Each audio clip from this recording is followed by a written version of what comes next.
3, 2, 1, 0.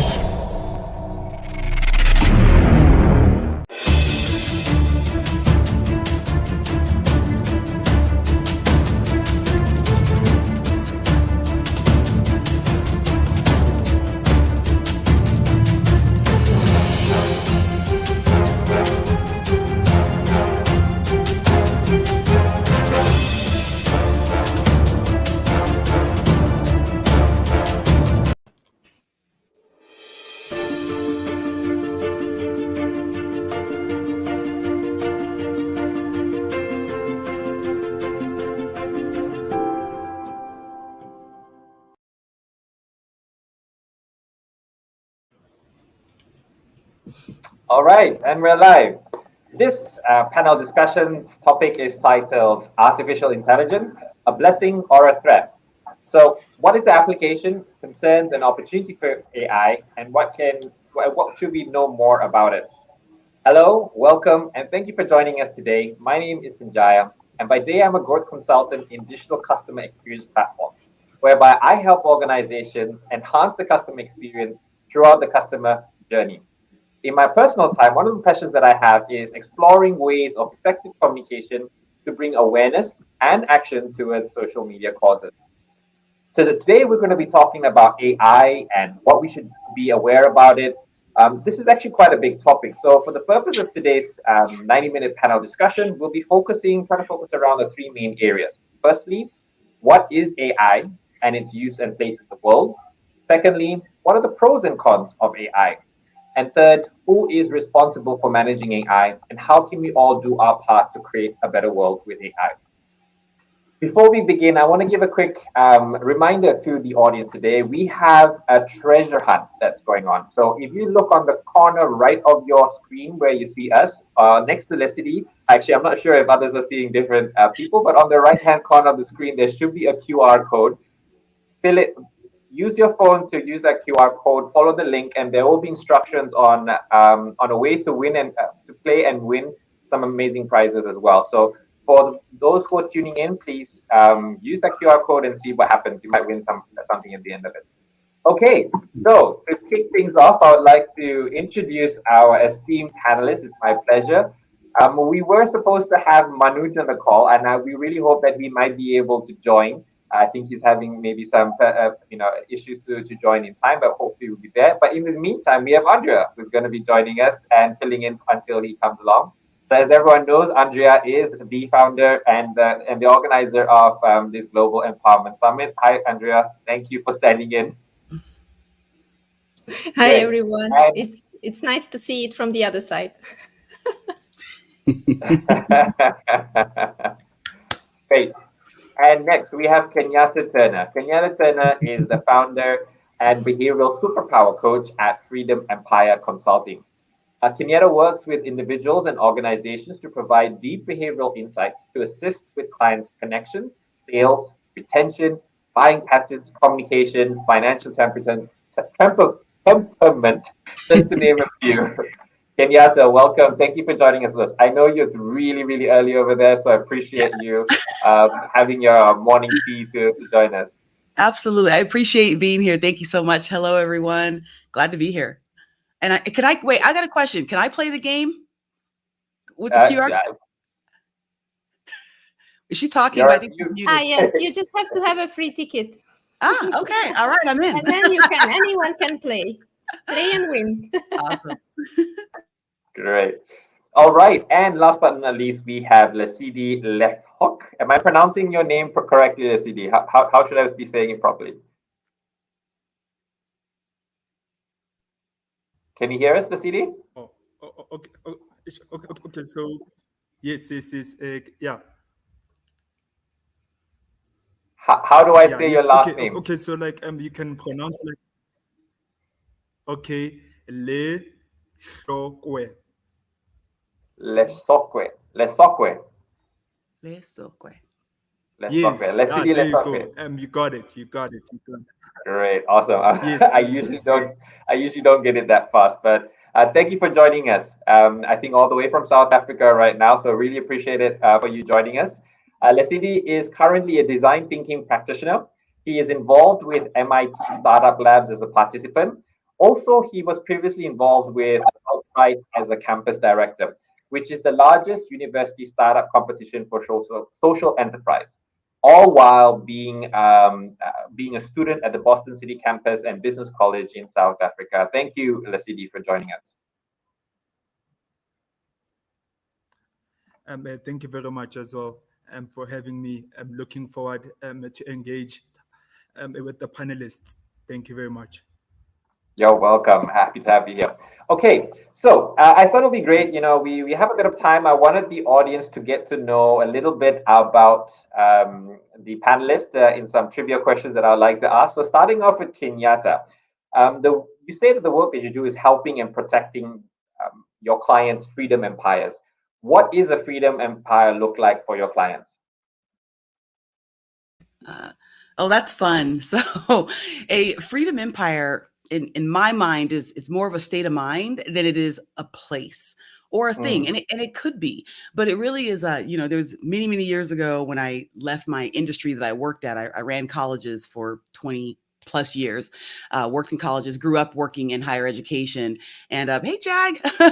So I see her saying hello. So it was really experience for me, and it was a way of life for me. But when it was time for me to leave that industry, I said, I want to go and build my empire. Now, I didn't have any idea what that meant, but I felt like there was something I wanted to build bigger and outside of myself. And it felt like working at those colleges, I was helping everyone else build their empires, the students who came there, the staff that I hired and helped move up in the organization itself I was supporting. And it just felt like an empire was something that, you were building for yourself, where you wanted to live and breathe and build a family and build a career, but it's also a mindset. And it really is starting with that mindset. So when I left the company, left the organization, and started building my empire, when it was time to name my business, this idea of the empire kept coming back to me.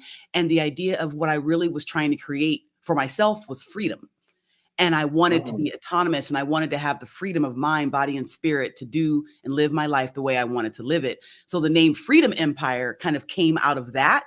And then as I developed and grew over the next 7 years, I realized, wow, what I'm building for myself is a freedom empire, and I can help other people do the same thing. So that's kind of where the name came from, but it also became part of how I look at what I do at the same time. That's awesome. I mean, I've heard terminologies like FIRE, right? Financially free and independent.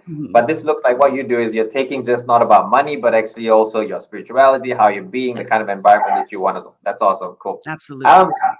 Great, Kenyatta. All right, Lesidi, next on to you. So I wanted to ask you the question, what inspired you to have so much involvement in the development of technology? When you're studying, you could choose anything in the world. Why is it that you chose, to get into the development of technology? And maybe you can also share with that some interesting projects that are coming out or that you see with the startups and the groups that you're involved with. Okay. Thank you very much, Sanjay, for the question. Yeah. So basically, for me, right, you see, like one thing like I love about technology is that it makes our life easier, and like that's what technology is supposed to do. And AI, right, itself, right, is an enabler for that, to make our lives easier.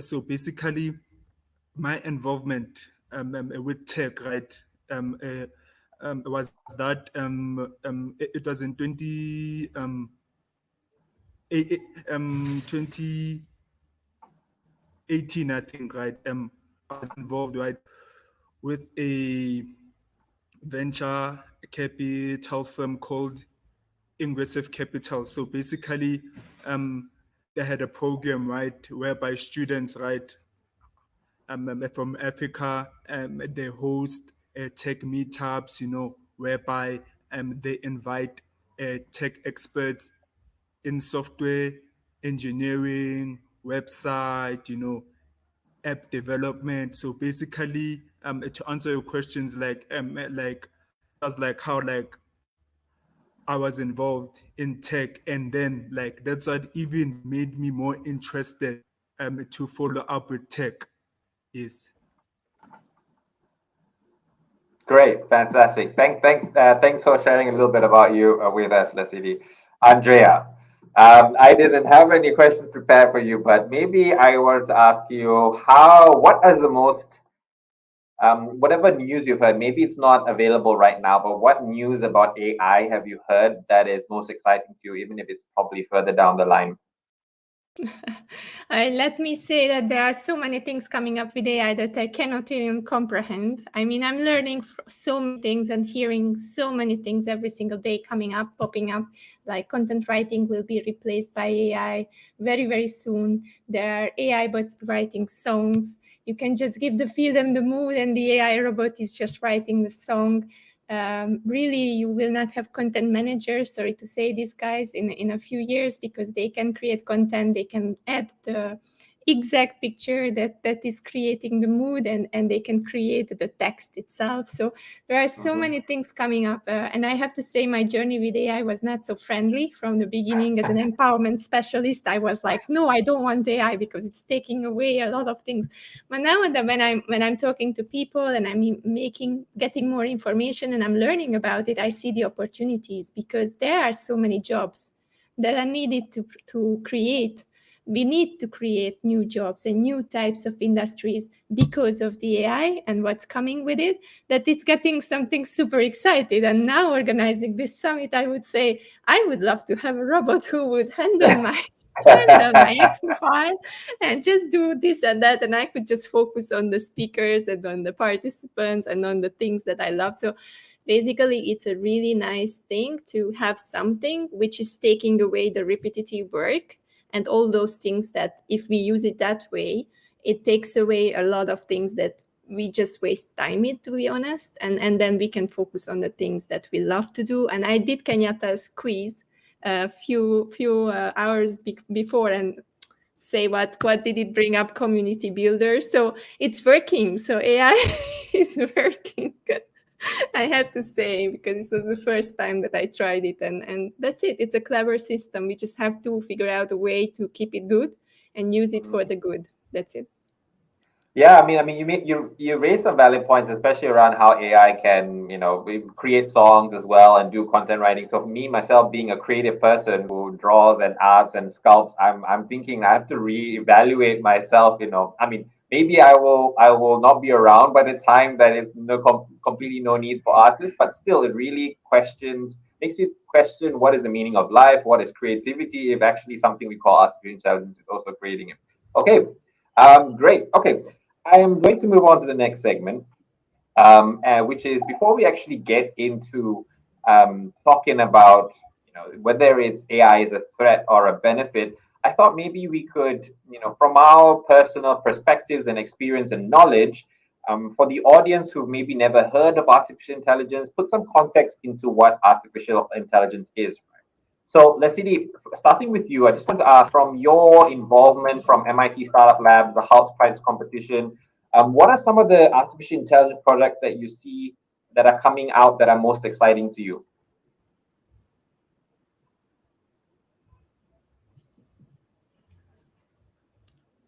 Okay, great question, right? So basically, right, there is a startup, right, in the US, right? I think they're called a Flip Robot, right? So basically, like what they do is that was this, they robots, right? That basically flip burgers. Like how awesome is that? Like what's this? I mean, who would have even thought that in our lifetime would have robots, flipping burgers, And then, secondly, you see, secondly, in the UK, right? There's a guy called William Sachiti, right? So basically, he has like an AI startup, right? Like basically uses self-driving cars, right? You see, like they don't have like a steering wheel, but then like they're like self-driving cars, and then those cars, right, basically used to basically medicines, to people. in their homes, right? So like so like you see those two examples, right? They basically show that AI also, right, presents opportunities, right, for people, like to come up with solutions, like for our daily tasks, for the issues that affect the people, the environment. And then let me one example, right? Look at Google, right? See them. They use Google, right? Through their NGO to basically prevent and eradicate floods. So definitely, um, um, AI has a lot of tremendous value to add to the world. Yeah. I believe so. A lot of the things that you just meant, a lot of the things you just mentioned seem to be around social causes. I think we'll get to that in a later part of to this. So hold on to all your ideas and thoughts, and I'll ask you more about it. Okay, Kenyatta, on to you. So you do work. Your work focuses around human behavior and identifying behavior of people to help them guide through the course of their individual growth, right? So how do you see AI being applied to the work that you do to enhance the support that you do? Absolutely. It's a wonderful question. I love all the everything that Leslie was sharing. And this is such an exciting topic and a very deep topic. There's many applications for the potential, of artificial intelligence and how we can weave it into different parts of our lives for different reasons. And at some point, the systems that I believe are being used to develop certain types of AI need to have input and data from how humans think. I mean, if the whole idea of it is creating an intelligence that mirrors ours or is better than ours, then where do the machines get the data from? They have to get it from us. Like I think about what is the name of that game? Go? I think the name in Yes. is it Go? Okay, so I think they built computers that they took all of the different games that people had played over the years, already having used the human mind because there was humans playing those games, and said, oh, this is how they played it. Let's fill up the computer with all this information and then let the computer teach itself how to play the game. But they had to get the data from somewhere. So, and what I do in behavioral science world is we take the data that we get from humans, because humans answer the questions. Like Andrea took the exercise. There was 46 questions. It's called a forced choice triad. She had to decide of 3 things, which one of these things she felt was most like her or least like her, and then leave one of them out of the equation. And based on that, then the science is in the back in what we do of 30 years of research into this. We know that information that she just took, Andrea, we haven't even talked about her report yet, but it has a 91% predictability rate over the long term, that is who she is, how she will show up, how she will make decisions, what her financial temperament is, how she communicates, how she handles relationships. I mean, I could go on and on. There's 500 different data points that are measured in that 15-minute exercise that she took.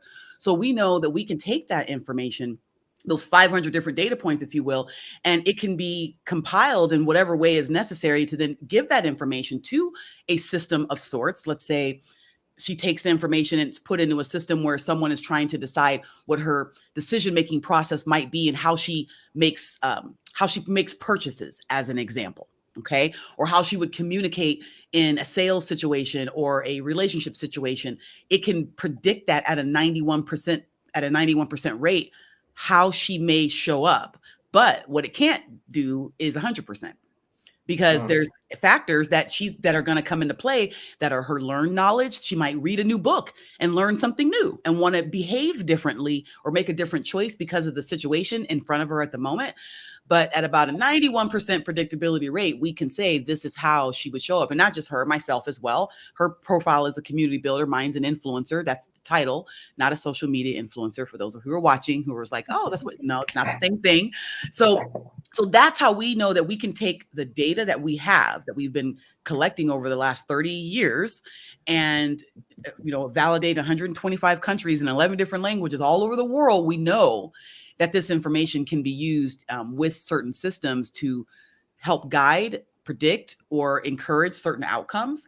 And it really, of course, depends on how it's being used. But in the sales capacity, communication capacity, learning styles, school systems, it goes on and on. So the data has to come from somewhere. And as far as from a technology standpoint, I guess it depends on the actual system. I grew up working, I mentioned I worked at colleges for many years, and DeVry University was one of them, which is a technology school. I started when I was 18 years old, and I was there for 13 years. So I grew up around technology back when we didn't have email.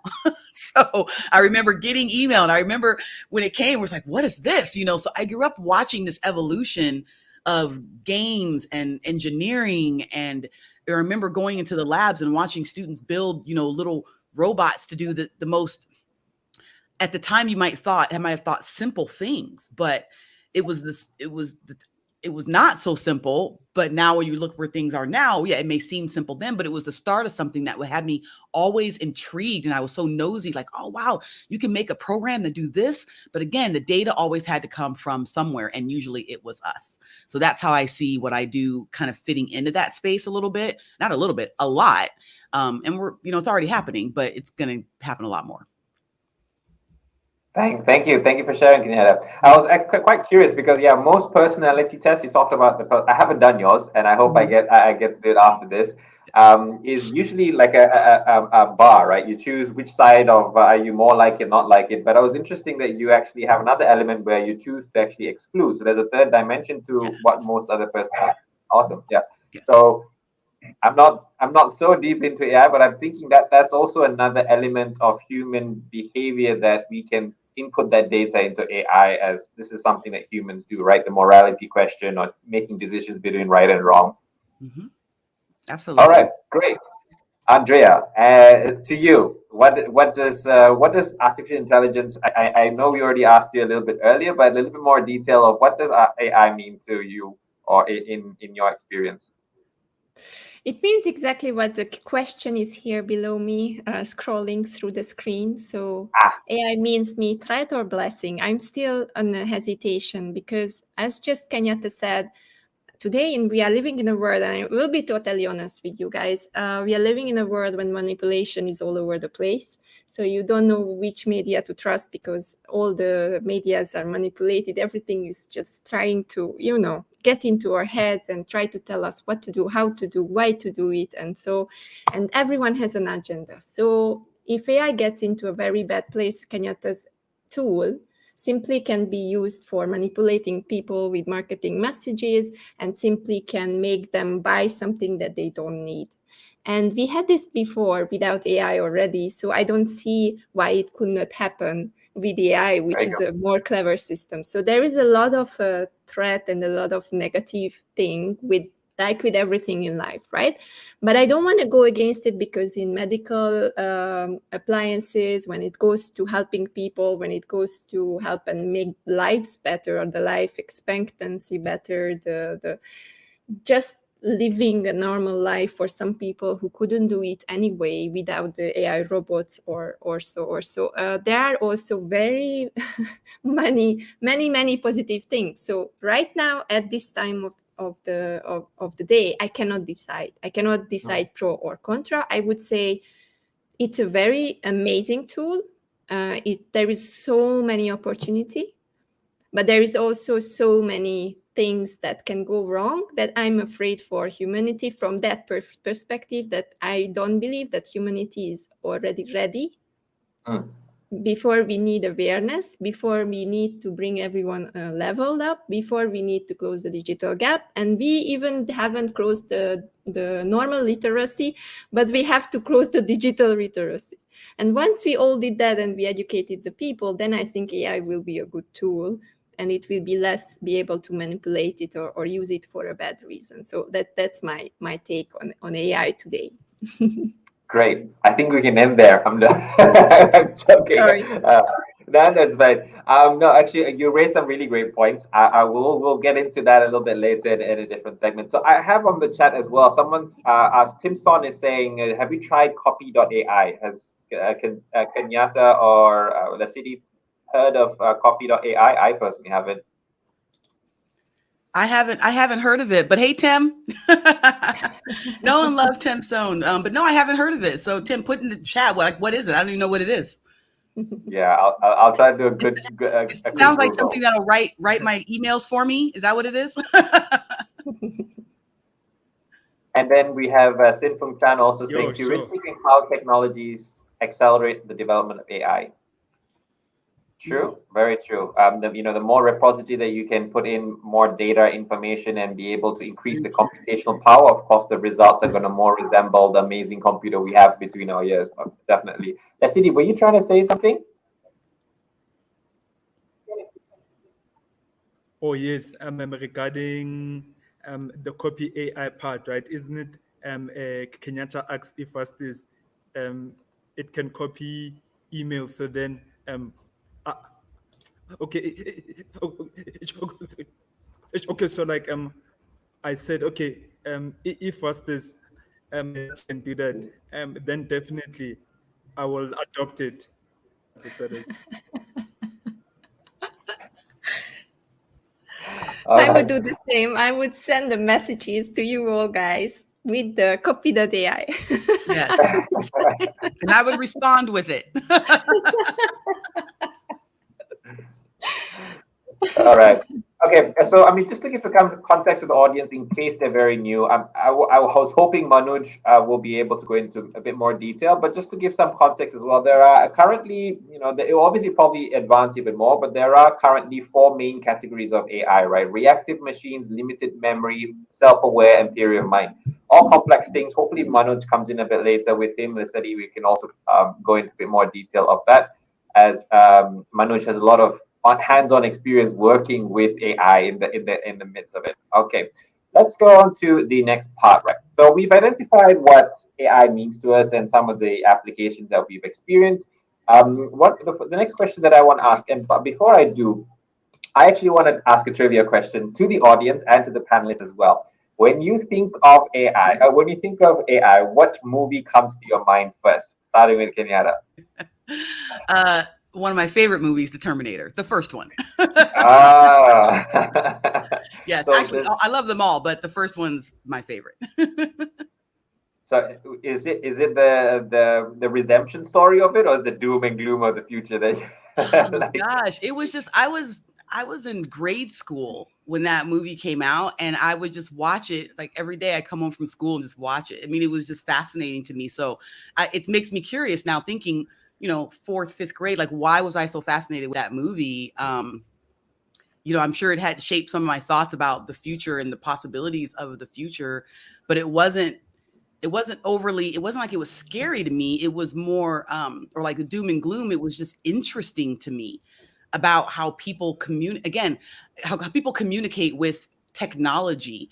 And it was just, I think it was more intriguing to me than anything, the idea and the excitement of this future world that was unpredictable, but we were surrounded by the growth of technology. So I'm probably always someone who's had an interest in technology. Even again, I'm speaking out loud about that at a young age.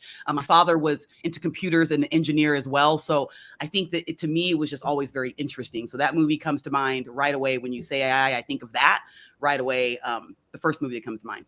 And then the cartoon that comes to mind is The Jetsons. You didn't ask that, but I throw that in there. I should sign off with you saying "Hasta la vista, Jetson" from now on. CD, what's a movie that reminds you of AI, or what's a movie that you liked about AI?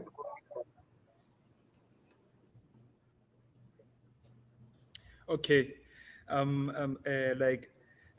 movie like that came to mind right now is RoboCop. RoboCop, if you know it, guys. That guy, right?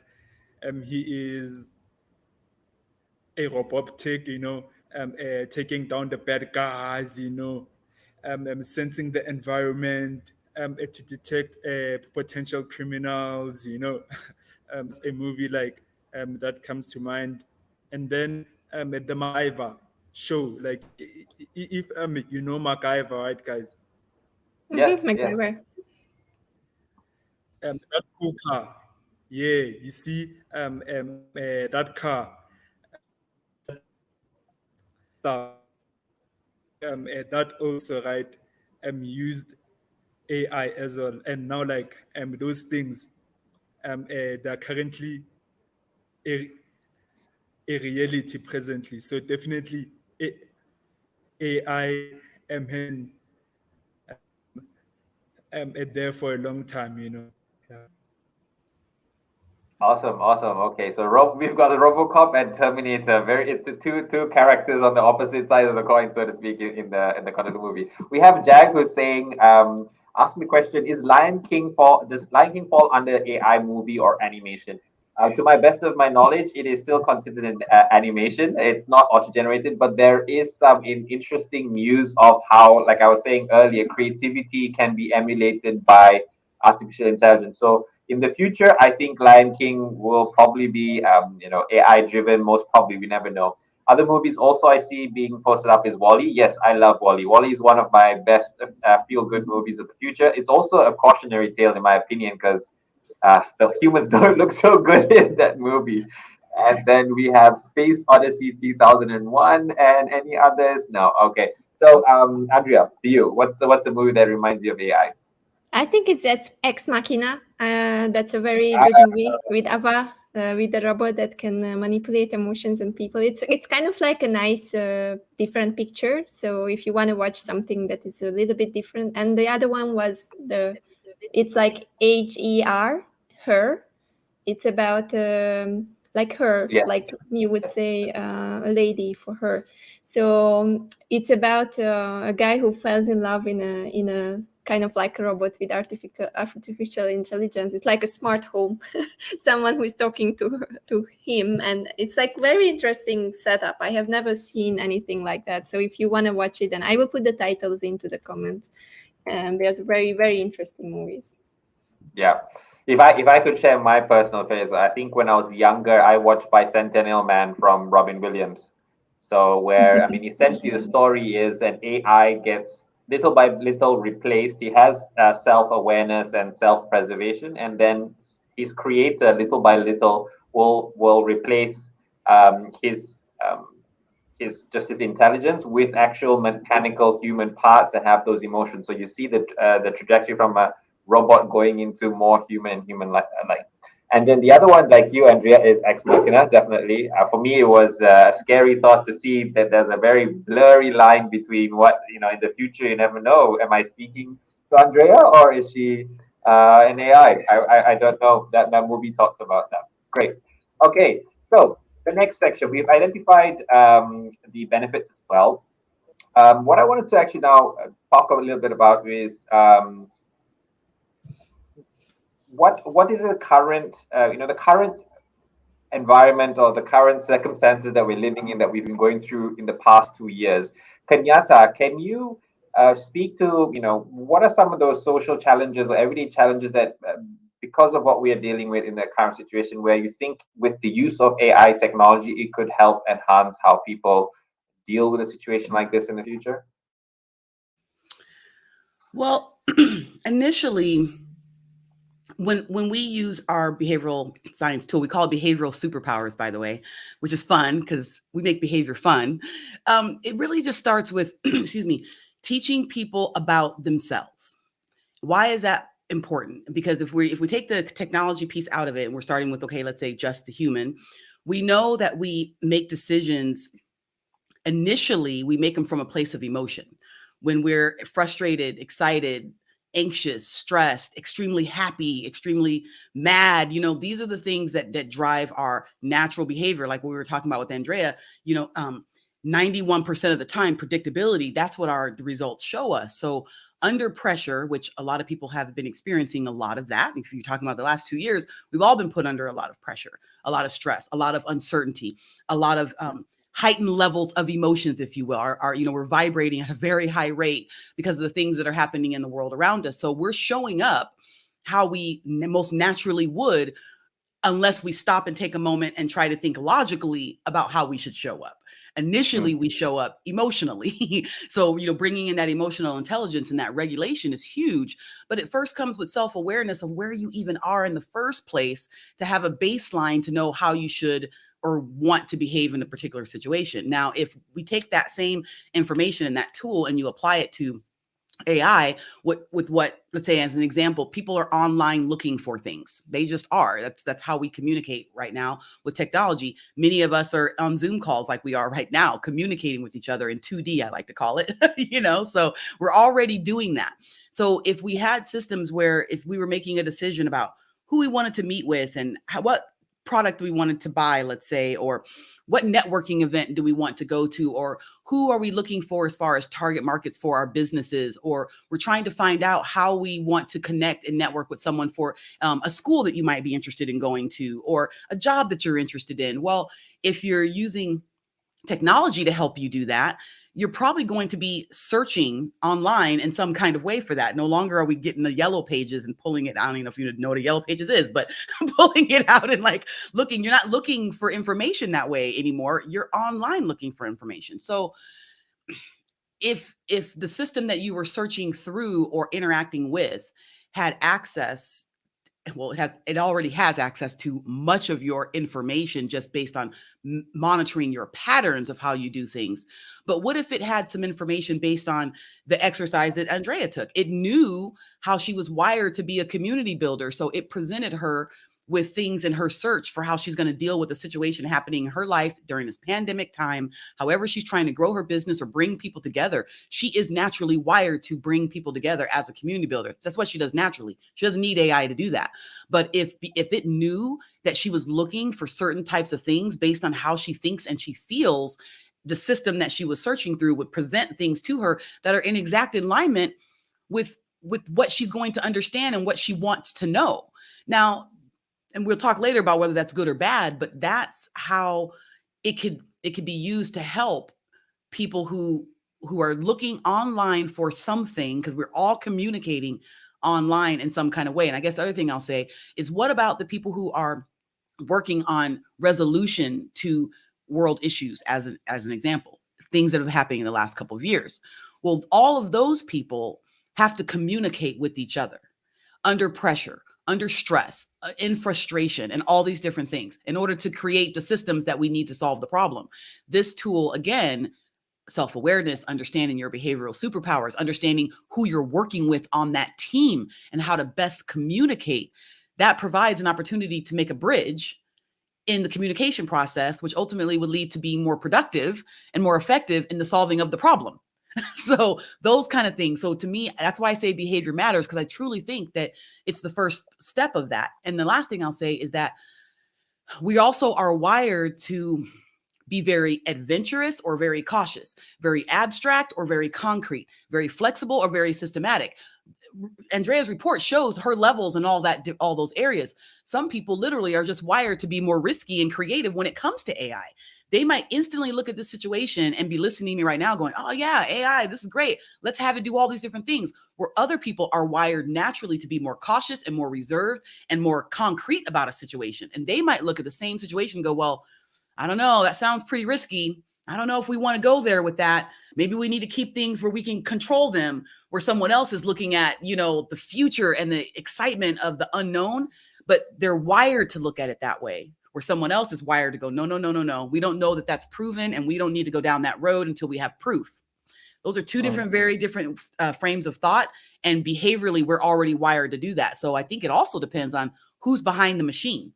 How do they think about and feel about, and what's their overall behavioral style when they're building the AI system, whatever type of system that it is. Definitely. Just like parents, right? Who are the parents who are parenting this child that we're bringing into this world called Absolutely. Yeah. And Andrea, anything to add on that? Do you agree with what Kenyatta is saying? Any other points from your perspective on how you see AI helping in, God forbid, if in the future we have to deal with this kind of isolation or having to deal with something that is affecting the whole world? Where do you see the potential of AI?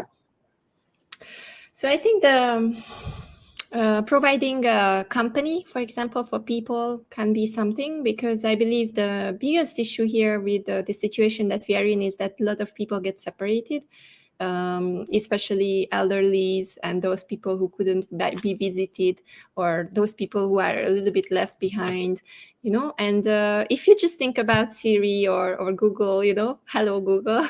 Everyone saw that parody when the old lady is trying to talk to Google in Italian, and hey Google.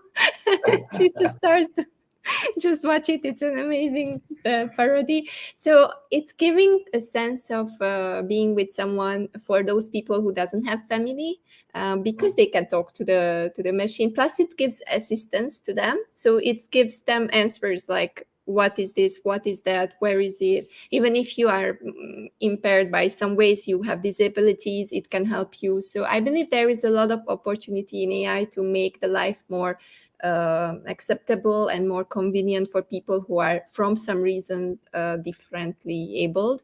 And through these machines, we can make it much better. So I believe that's the biggest advantage, providing some sense of company, feeling that you are not alone, and being a little bit more in better position if you are disabled. Yeah, I mean, we kind of touched on the challenges that people who are differently able had to go through in the last year's Global Empowerment Summit, right? So I can really see how artificial, at least even from a coaching or just guiding a person through the day of whatever they need to do in order to manage the situation, I can definitely help in that. Thanks, Andrea. Leslie, I would like to ask you, from the perspective as a student during this global crisis, how has that impacted you in terms of your education, and where do you see AI maybe being able to play a part to make it better, so that whatever disruption that you might have went through your normal education before the last 2 years can be resolved?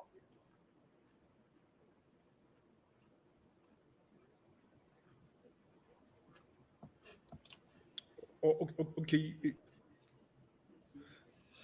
With this pandemic, right, we basically transitioned from physical to online, and then like with that, right, people, right, they love to interact. So obviously, students, right, they love to get together, socialize, discuss, right.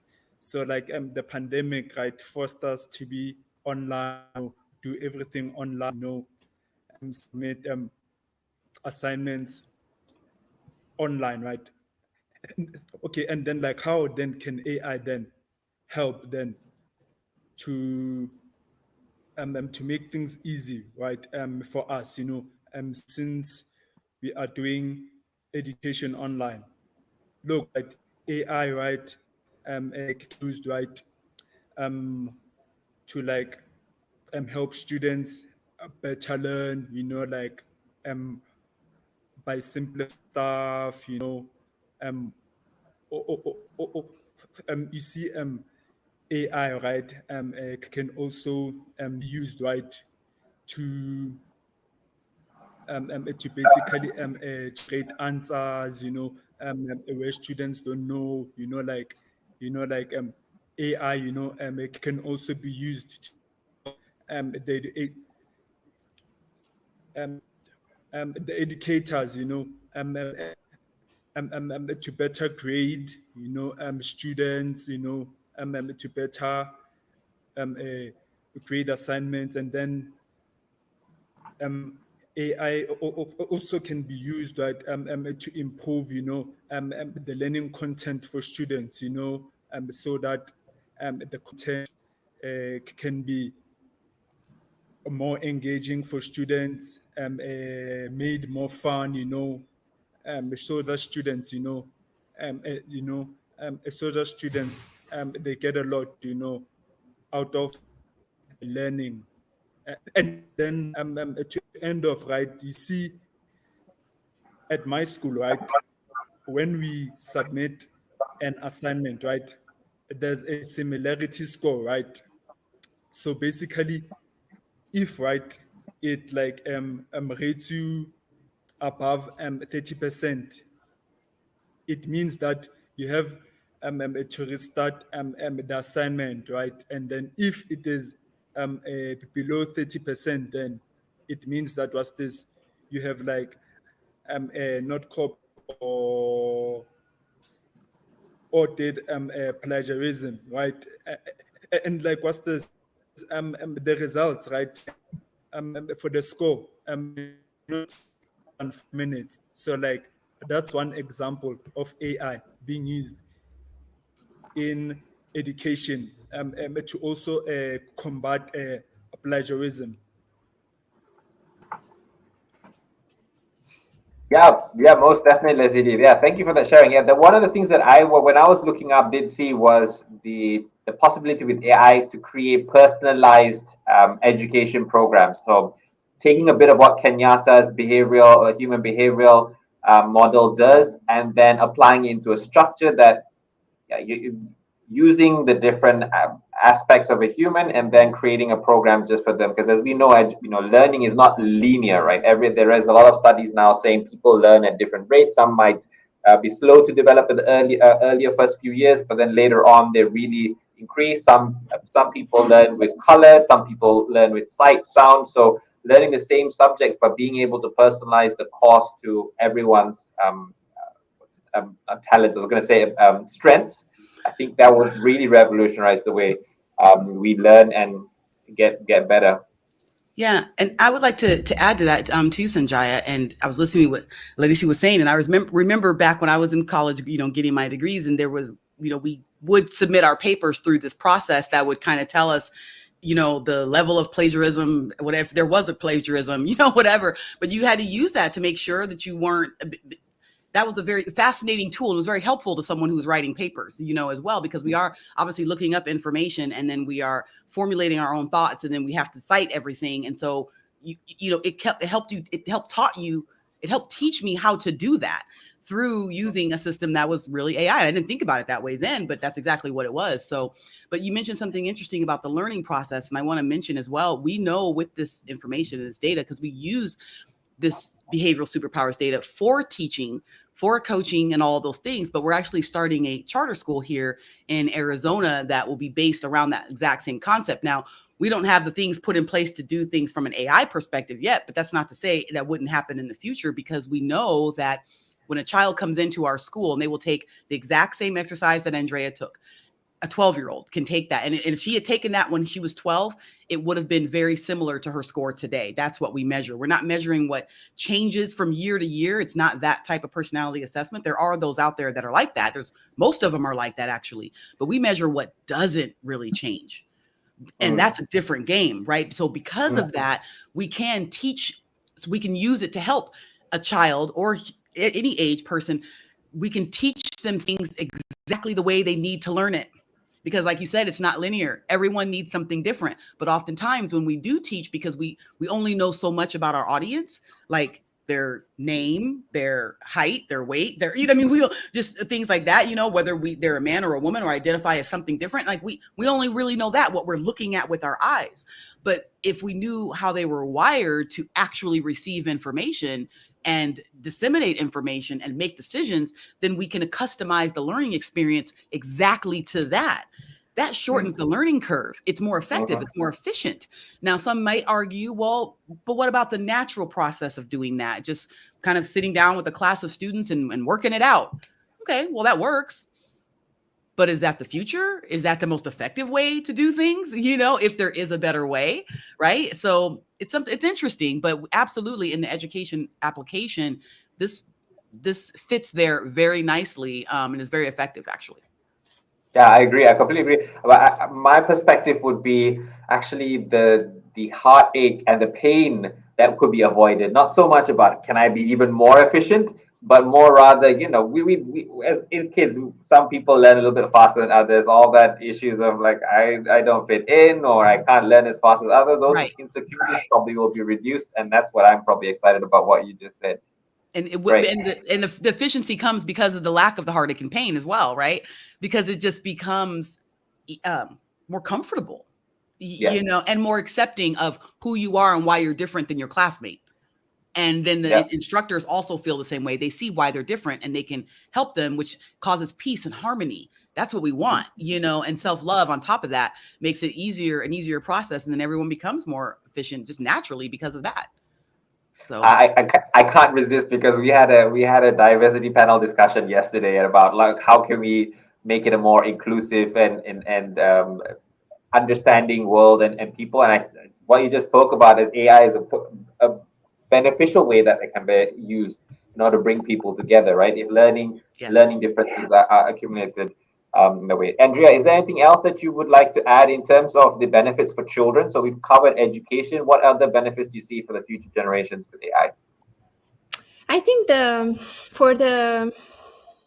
for the people who are using AI, I mean, for families, it can be a kind of more productive way for parents dealing with children and helping them out if they are very busy. Because now what we do, or I'm not a mother yet, but I see many mothers doing it, like you have your phone and you are giving it to your child, and then they are occupied and you can do what you want to do, right? Because it's kind of like now that's the trend. But with the AI, we can give more complex things. Like you can give the kid some device which is making the kid walk, or making the kid run around, or play games like a mini robot or something, which is not a replacement for the parents, but it's already better than a gadget which is not controlled, which is you don't know what they watch. Sometimes you can put protection, sometimes not. So when it's a bit more complex machine, and it's also can be used for moving the kid, not just keeping them in one place, then I believe there is a lot of opportunity in helping parenting. Exactly like Simfong says, yes, that it can help parenting. And just remember the remote work right now. Many parents had to learn homeschooling, and they were not homeschooling before. But if you have an AI, and there are already platforms which are educational AI platforms which are helping the children to develop. So if it's available and everyone knows about it, then during these times, they can just push the button and it replaces the parents, and the parent doesn't have to learn how to homeschool. Yeah, I mean, like the more and more you think about it, the more and more areas of life that you can see AI being impactful and also making a huge difference. So, I mean, when I think about it, I try to categorize in three areas, right? From business, work as one, personal lives, and society and humanity as another.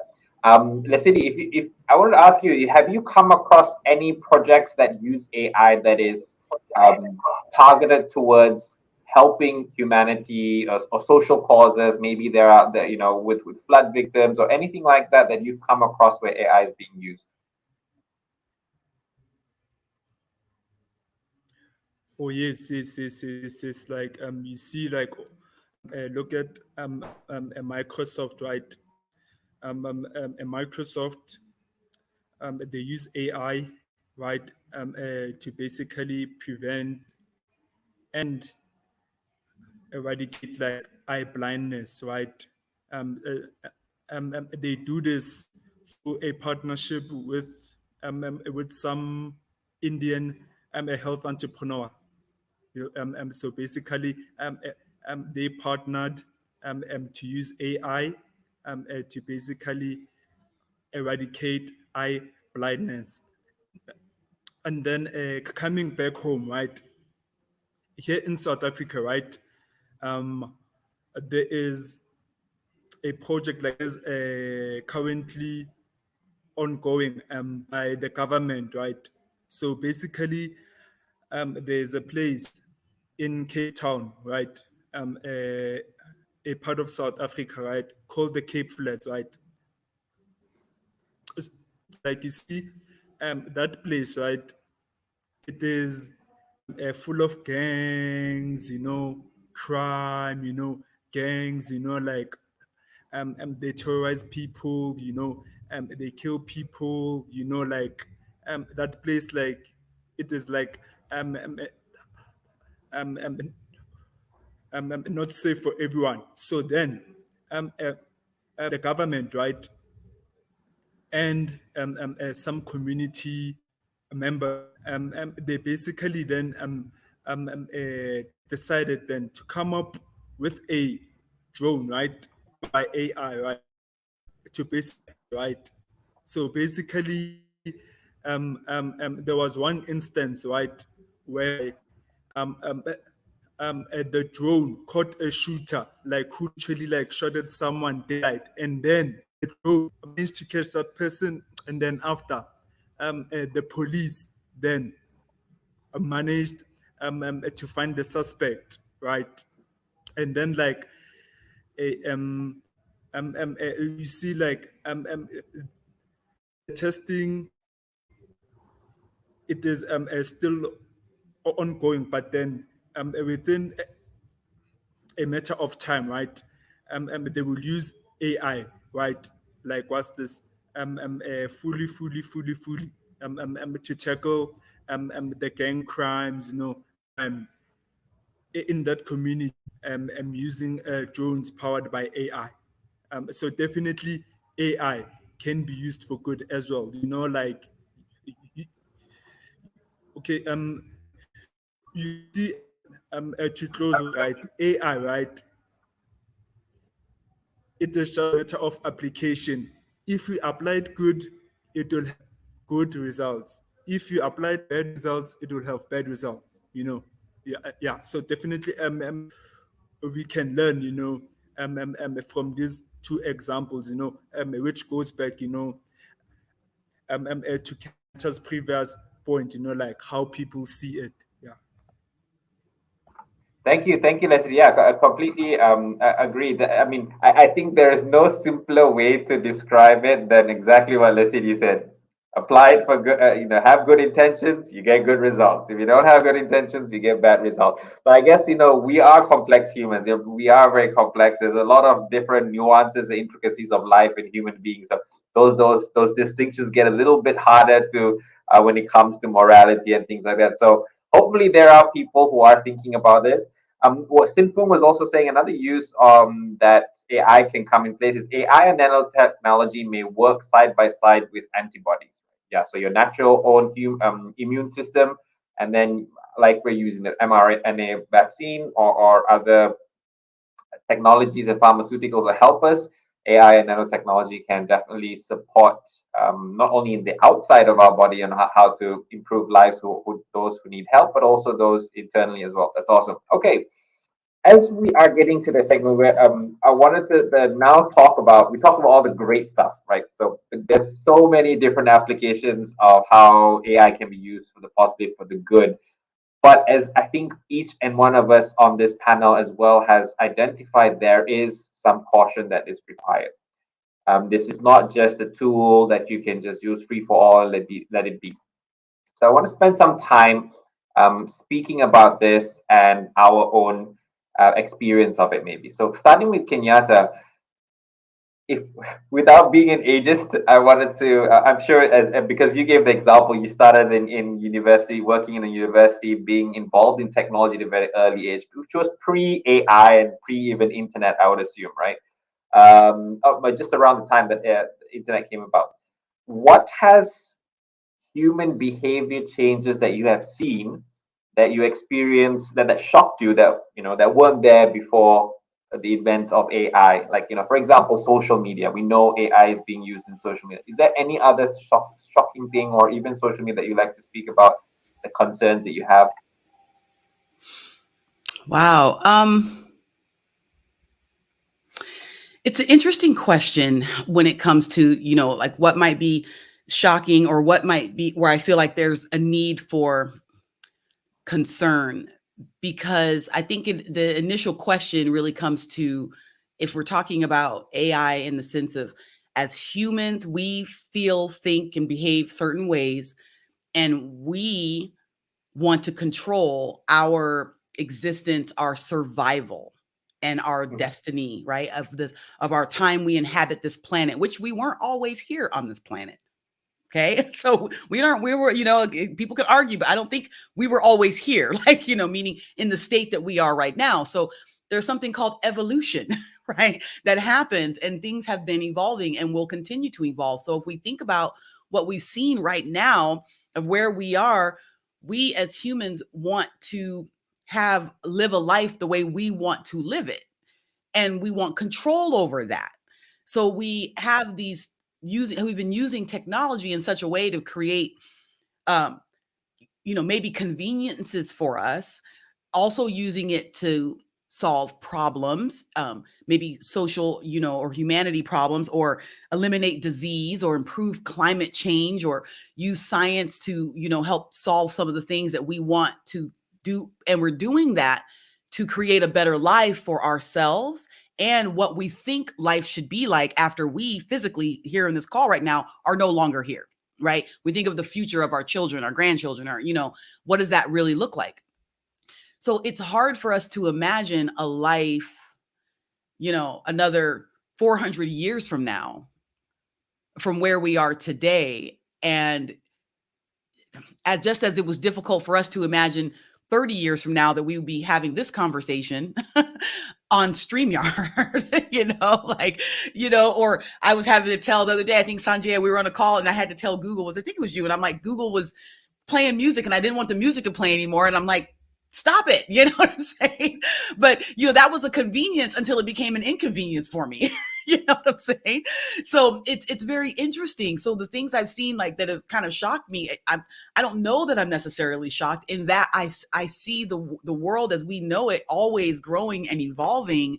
And, literally I grew up watching the Jetsons, I'll age myself, whatever, I'm 46, so I grew up watching that and thinking, wow, that's what life's going to be like. We're going to be flying around like that. We'll have robots that clean our houses. And this sounds amazing, right? Well, we're not so far from that. There are things like now that shocked me where I'm like, wow, that's kind of really close to Jetsons. And I use the phrase, I'm like, that's so Jetsons. That's like my thing I say, with something, because I'm like, that's so Jetsons, right? Because it is, because that was just one vision of what the world could look like.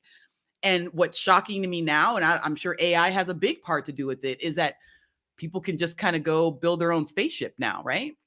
And just go take off and go check out the space and come back down.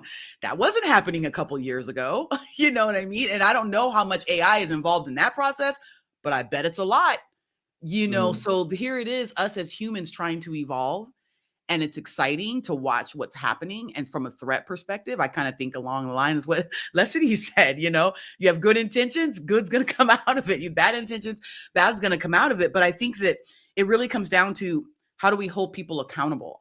And I think that comes to the safety aspect as well, because I think that's what we're talking about, right? If we're talking about a threat, we're talking about, well, is this safe for us to do this? Is it safe for us to teach machines to be as intelligent as we think we are as humans, because we're only using this much of our brains anyway. So are we teaching machines to be like us and then be smarter than us? And if we are doing that, then is the threat that the machines will do what happened in the Terminator and every other movie that talks about that? You know what I mean? Is that truly a threat?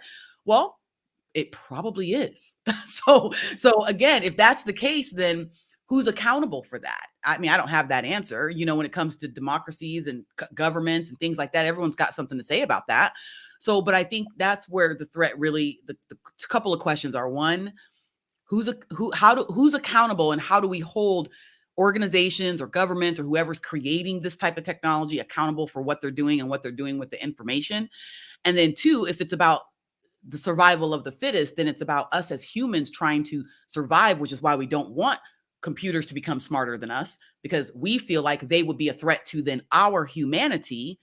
However, This is a crazy question. I'm just throwing it out there. This is the creative mind that I have and just the futuristic perspective that, well, can't we live together? Meaning still be human and still have technology that could be smarter than us. Like, what, that doesn't necessarily have to be a bad thing, but what does the future look like 400 years from now? None of us here know. So it won't look like it looks today. And is that a bad thing? I don't have the answer to that, but just some food for thought. You don't have the answer to that, but if I could just go back to the question, I mean, the pertinent point you made is we're not going to, it's here to stay. AI is here to stay, but we just have to be more cautious. But just in your understanding, I'm sure you've done studies of human behavior and how they work in groups like that, and who should be appointed as guardians or parents of this new thing that we're bringing about. In your personal opinion, from your perspective, who would you say should be given the keys? I don't know. I don't know, and the reason I don't know is because when it comes to behavior, it doesn't really it doesn't matter the actual individual and their position of, let's say, power per se. It matters the person and how they're wired. That's what matters. So whether it's a man or a woman, a child or an adult, a president or a school teacher, a parent or whatever, it really just comes down to that person and how they're wired and what their intent is and how they truly feel about the AI. Because it doesn't matter the position of power if they feel that it's that, like, for instance, they're more concrete in how they think about life in general and how they go about making decisions. They're going to make decisions from that perspective, regardless of their position of power. If there's someone who's extremely creative and thinks about innovative with ideas and really open to innovation and okay with that and will push the envelope and have the courage to, in the style of speaking, to be able to influence others to think the same versus sitting back and waiting for someone else to make the decision. Again, position of power doesn't matter. They're still going to do. And how I say in behavior is how you do anything is how you do everything. So whether that's applying it to AI or whatever, how you do anything is how you do everything. So the position doesn't really matter. So that's a really difficult question to answer. Yeah, I mean, there is a school of thought that no one person should be in absolute state of power or be given the responsibility to even run a country. So there are new ideas of thought saying, no, actually, why don't we get a whole group? Yes, the president or the leader of the country does have his team, but someone at his level, equally a scientist, an artist, a mathematician, all these people actually equally on the table trying to make decisions for our lives. So I think maybe that could be also applied into the questions of the morality of and ethics of AI as well. Absolutely. Great, thank you very much, Kenyatta. Andrea, so we talked a little bit about the big picture, the humanity and the race and the future. How about today's daily lives? Where do you see AI creeping in that we're maybe like willingly giving into without even realizing? I will come from the perspective of the human mind. And I was just having a conversation and a workshop with Jay Narayan. We were talking about communication and how we use our brain. And he was saying a very nice thing: do not outsource your brain. So if you think about this, ever since the technology came, and I met many people throughout my journey. Maybe I have a background in dancing, so it helps me to comprehend things better. Maybe I'm a better improviser. Maybe I'm a better problem solver because I have this more than 30 years of application of adaptability and flexibility and working with people and changing to different situations from one second to the other. But what I see with many people, very basic things are missing. And I believe it's because we became convenient through technology. Because many things that we didn't do before, like handwriting, counting, remembering phone numbers, simple things that is as it is, we don't do it anymore. So, like you were asking me, Sanjaya, at the beginning before we started this session, how I remember all the people. I could name everyone one by one. I remember the faces. I know where are you in the Excel sheet because I'm using my brain actively, like this. I call it my supercomputer. It's not a super, guys, but it's my brain, and I'm very hesitating to giving it out to some other technologies because I believe if you don't practice, you don't use it, you forget a lot of things. I remember I could like count and multiply like this when I was a kid, and I cannot do that anymore. So I don't want to lose more sense of my brain. And this is something that maybe humanity can dwell around, think about that. What will make you stand out if there will be a smart human robot and you? What are the things that you will still keep you there? And in your daily life today, what can you do to still keep your brain developed enough so that you can comprehend the changes which are coming in the upcoming years, right? So that's my thought on this, because we have a lot of AI specialists, like Manoj couldn't show here, but Kenyatta is here. We have Jonathan Epstein coming tomorrow with an AI workshop about social media, small and medium enterprises, how they can use AI. We have Tyler Suart, who is from Silicon Valley. So we have a lot of people here. You just have to go there and use your brain to understand AI. And then after that, you put it in a shelf and you try to figure out how you can keep yourself fit here, right? To keep up with the technology and learn as much as you can. I believe that's what is today very important for kids, for adults, for elderlies, for everyone, to try to keep your brain fit. I will always remember my grandfather, and this is the last sentence, that he was doing crosswords like till the end of his life. Every single day he was solving one, which was keeping him fit here. Because we are putting a lot of notion and a lot of emphasis on fitness, and mental health, but the cognitive health and the understanding is also very, very important against Alzheimer, against a lot of things that are coming with the old age. So yeah, that's what I think it gives me these thoughts around today's life and everyday life. Yeah, I mean, perfect. I think the sales pitch about AI that we've been given is efficiency, get things done faster, get things done better. But there is the underlying thing of convenience, and what are you giving up for convenience? They might sound like the same word, but the two different sides of the same coin in a way, right? Things. Yes, we want to be efficient, but is convenience always the best thing? Do we learn so much from convenience? Is a question that we have to ask, right? Which Andrea, you were saying. And to add to the story of I completely understand the perspective of older generations as well. Like, what's going to happen now that, of course, younger people are more adaptable. You see kids who are barely able to even talk, able to press buttons, but then we still do have a large portion of our humanity and society that is getting older, and maybe they're not so able to pick up all those things that kids are able to do. So what happens in that gap between the older people and those who are new? That's going to be, I don't know, that the questions that arise from that disparity of connecting older people and younger people is really important. So I'm glad at least like a conversation here on the summit about the young and the wise is good. So hopefully people think about it. Lesidi, I wanted to ask you, so from your perspective, you were just talking about education. I think Andrea earlier also mentioned digital literacy, right? So around that topic, do you see in your colleagues, in other friends, in other courses, is digital literacy, information about AI, something that is being taught as at least some additional component of whatever they're studying?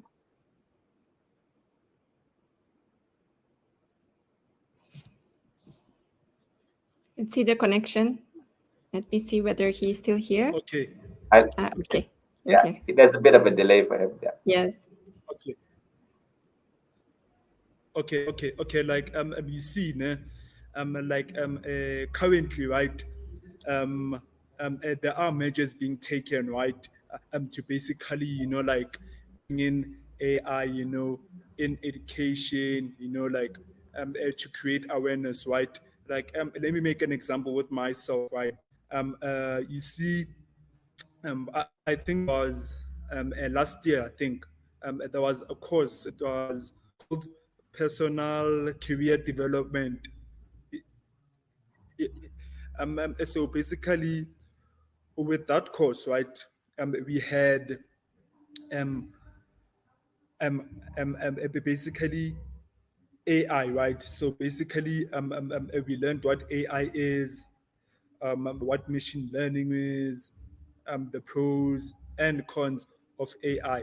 So like definitely, like the literacy, it is getting there, slowly but surely, like more people, they are learning about AI, more and more AI experts, they are coming on board, to teach robotics, to teach AI. So definitely, the literacy matter regarding AI, right, it is moving in the right direction, right? So like it is just a matter of time, like before, like we start seeing people, like being fully confident, and seeing the benefits of AI. Great, fantastic. So I would like to ask you, Leslie. So now that we just recently talked about how the older generation, it's something completely new that they never experienced in school. Would you say that you're going to now talk to your colleagues and say, let's do something around how we can also the young being able to help the older people who don't have access to the information, can't who still like my own dad, he talks a lot a lot of terminologies, but he still struggles to press buttons on his touchscreen phone. So I was wondering, are there programs there, or are you thinking about how you can, help the elderly with understanding what this technology is so they can take advantage? What do you think?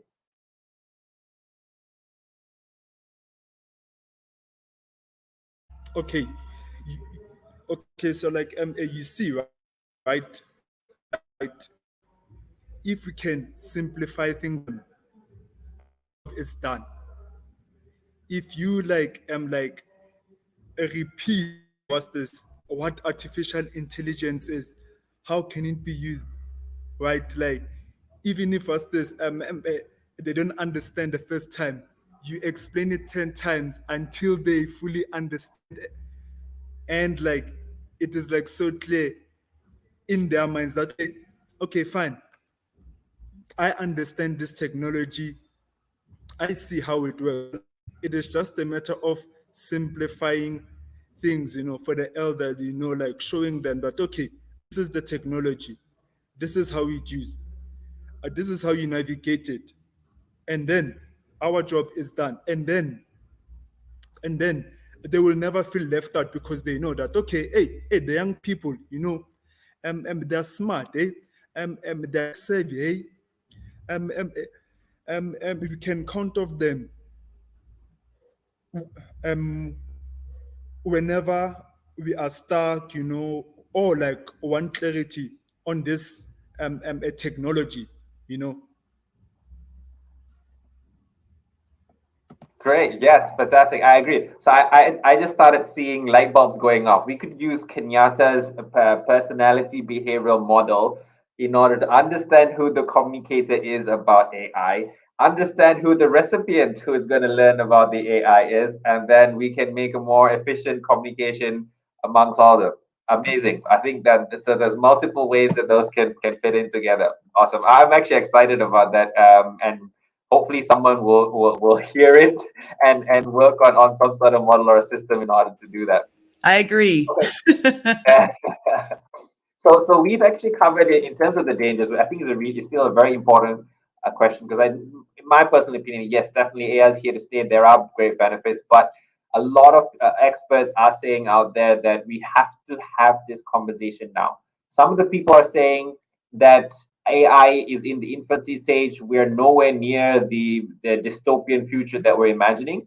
However, a lot of experts, scientists, mathematicians are saying that if we don't start having this conversation now, just as parents, right? Parenting should start from a young age, not wait till they're 18 before you implement the values. That this is a conversation to have right now before the child is too late and runs amok, so to speak. So we covered two areas with the discussion we just had, in my opinion. We talked about, okay, we should really see who controls AI, who has access to it, who has the power behind it. We talked about some of the issues when there is inequality, who has access to it and who doesn't, whether it's young and the old, whether it's the more fortunate and accessible, or the ones who don't have the financial resources to gain access. One other thing, I don't know if you guys have thoughts, but I definitely think about this a lot, is they do say if they were to look at the trajectory of how AI is going, whether it's 10 years, 100 years, 150 years, which is still not a long time. When you think about history, 150 years ago, we were still on horse carts, right?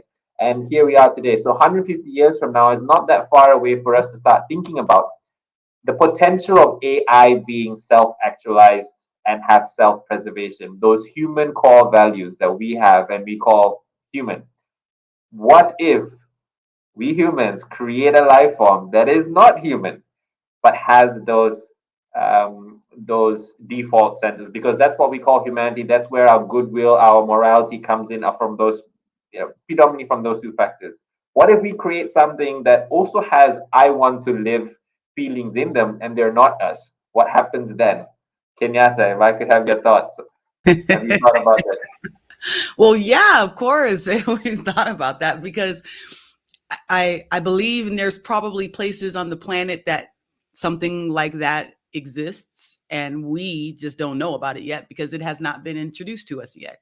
I believe that there's things that have been created that we don't know. We don't know what's happening behind the closed doors of the labs of the world, so there's probably something like that right now. So I don't think it's anything we need to wait to have a conversation about. I think we need to talk about that right now because it's already here.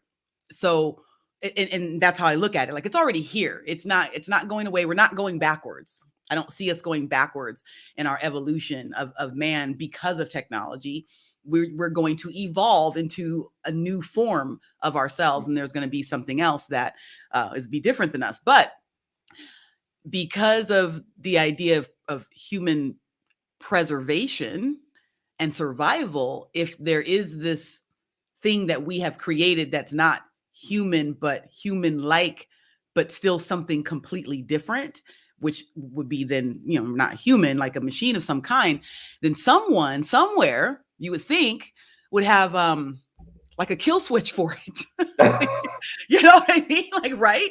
Because what if this thing, but that goes back to the conversation of survival. Who's trying to survive in that moment? If we feel like that thing could be a threat to us, it may believe that we are a threat to it because we have the kill switch to it.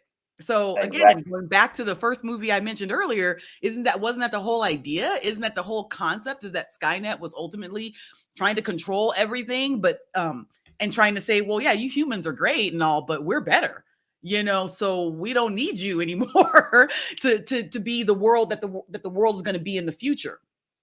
But there was a kill switch involved, and so the humans wanted to get to that. So I mean, again, this is not so far-fetched what I'm saying, and that's why we're having this conversation right now, and why we need to have this kind of conversation, because again, like you said, 150 years, that's not that far from now, but we're already there now. I mean, there's cars driving around, I think, without people in them.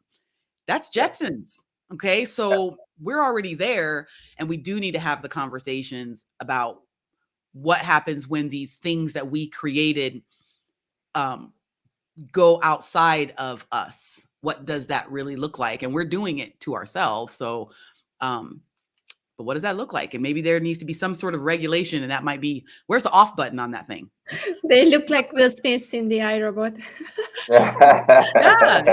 yeah, so it's very interesting, but we're here now. So we need to have these conversations now. And I'm not even an AI specialist. I'm a consumer, really, more than anything, but I'm sure I think we all think about these things. Yeah, so this is an area that I have an armchair interest in having debates and conversations about. So there are people like Ray Kurzweil, who is a futurist, right, who talks about the singularity, where AI is not separate from us, but it is an extension or our actual future. So if you're talking about humanity and keeping humanity, if that thing is us, then what are we stopping it for? But then there's the other side of the argument, and there's another quote as well by a philosopher called Marshall McLuhan, who says humans are the sex organs of the machine world, which is really interesting to say that eventually where this goes is we are going to eventually merge with AI, and you won't be able to tell the difference between us. And then there's the other school of thought, which I don't have any quotes from, but yes, we are going to create another life form, just like, if we have bred wolves to become dogs, this is another life form. However, this life form is completely not part of humanity, and he wants to preserve itself and its longevity, and sees us as a threat. So that's a good debate, I think, for the audience to think about when it comes to the extremities of where the future of AI is. Yeah. Thank you so much for your input, Andrea, Kenyatta, and Leslie. That was a great conversation. So as we're running close to the end of the session today, I think it was really insightful. What I wanted to ask you is, before you go on, the final words that you have to talk about AI. So, what can the audience or ourselves do to bring more awareness of the possibilities, the dangers as well of AI? Any recommendations? Starting with you, Leslie. What should we do?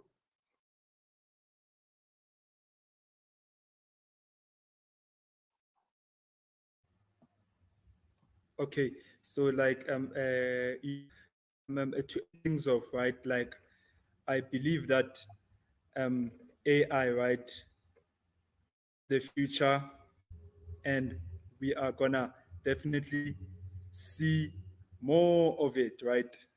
And like me myself, I am I'm hoping that we experience artificial super intelligence, which is AI on steroids, right? So meaning that it is 10 times more powerful than the current AI that we say we are having, right?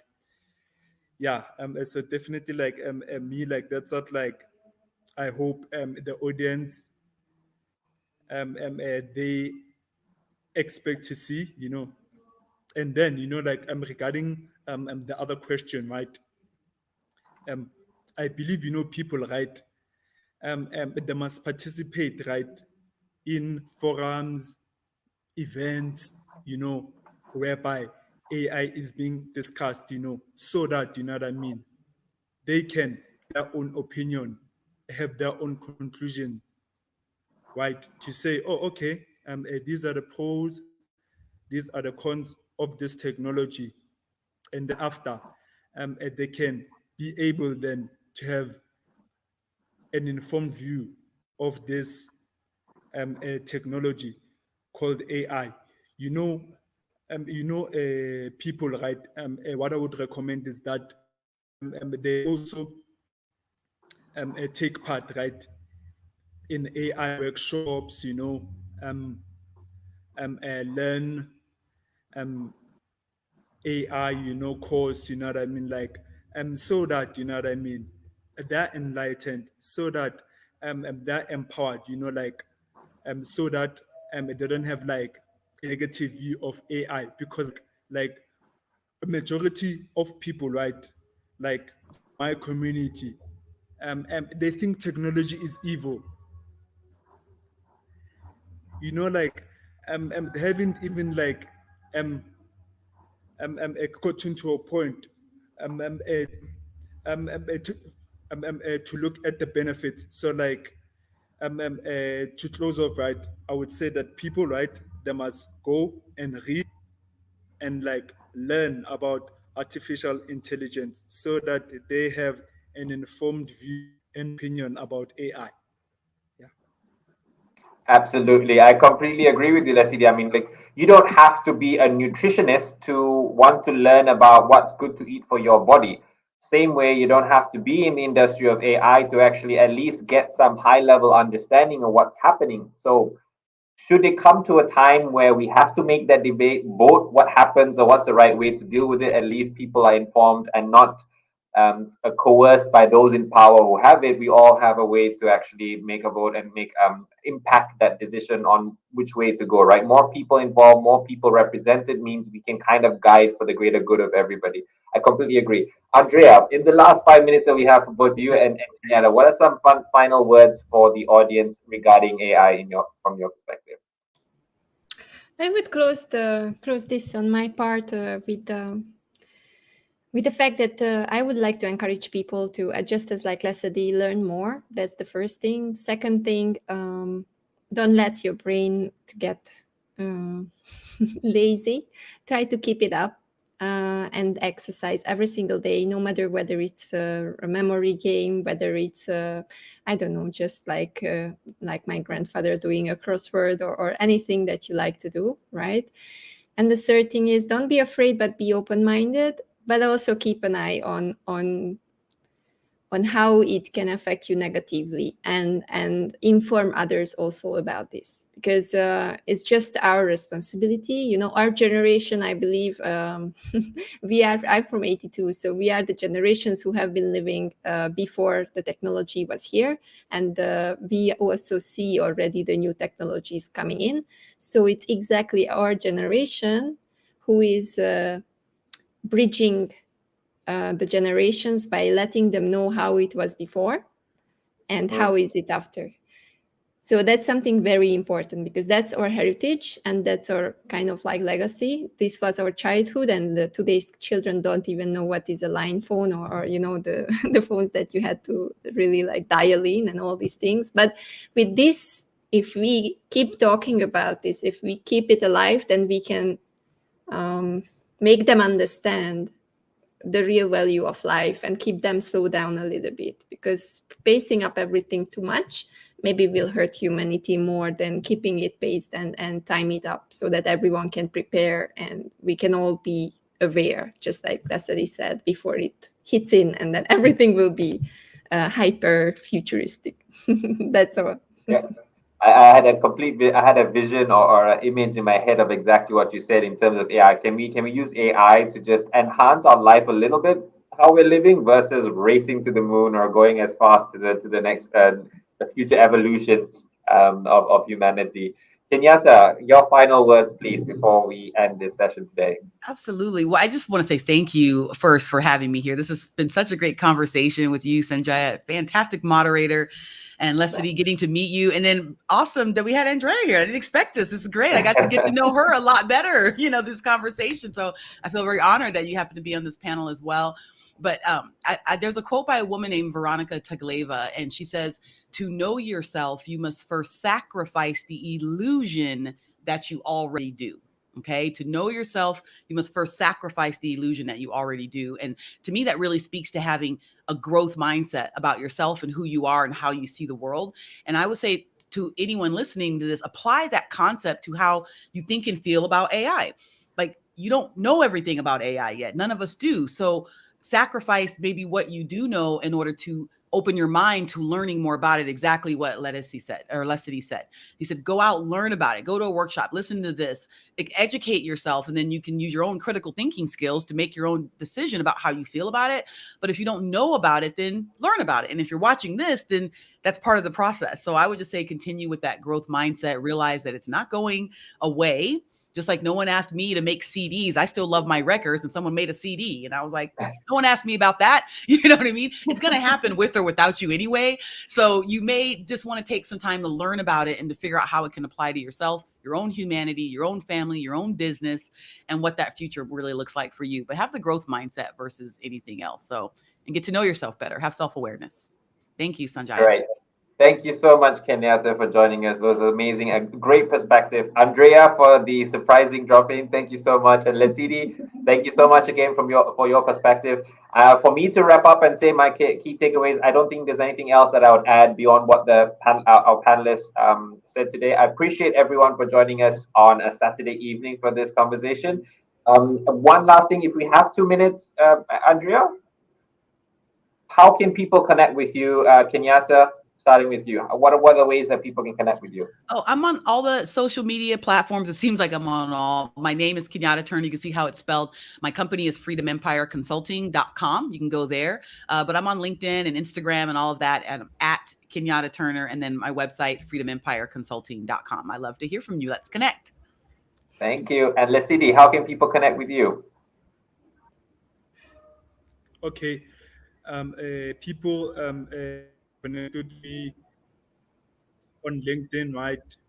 Then we can take it from there. I'm always open to share work with anyone who sees me of value. Yeah. Great. Thank you so much, Lesidi. Andrea, do you need any links, social media? Does everyone already know how to I connect think with they you? will get enough from me for the next 2 weeks and in the last 4 weeks. So if you don't know where to find me, well, yeah, do some crosswords. Don't leave it to AI to figure it out for you. Yes. Good night, everybody. Thank you so much. Take care. Thank you, guys. Thank you night. very much. And don't forget, we Bye. will have some AI guys coming up. Tomorrow, we have Jonathan Epstein coming for AI for small and medium enterprises. And next week, we have Tyler Swart from Silicon Valley. And we also have a new age marketing panel. So keep your eyes on the schedule on the website.